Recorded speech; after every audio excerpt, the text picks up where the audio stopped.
Let's get to Mark Gurman now. He is Bloomberg's chief news correspondent for Apple. He covers everything. Mark, can you walk us through what this really may look like here?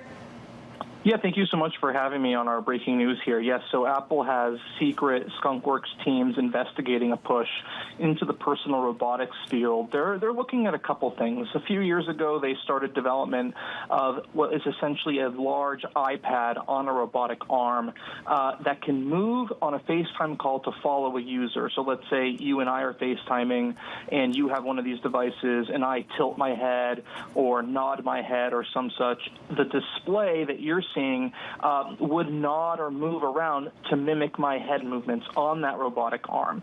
So that's one potential use case of personal robotics in the home.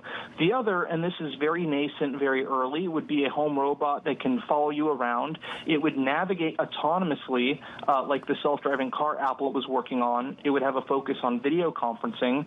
And there's even been discussion internally, this is a pie-in-the-sky idea. The eventual peak of robotics could be the device being able to do the dishes, clean the dishes in your sink on your behalf.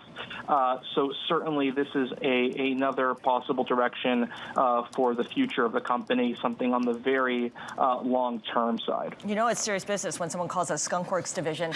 Mark, is there any tie-in at all to the Vision Pro, which Apple, of course, released to a fairly small audience and has been really seen more as a niche product at this point?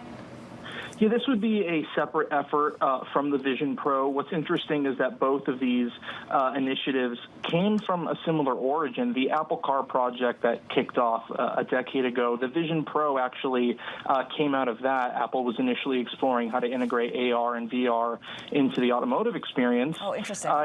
And this actually got its start under the previous Apple Car chief as well. So this is something that the company has been working on and exploring for quite some time. And so I would say the only similarity between the two, other than them being moonshots of sorts, was that they had similar origin stories within the self-driving car division.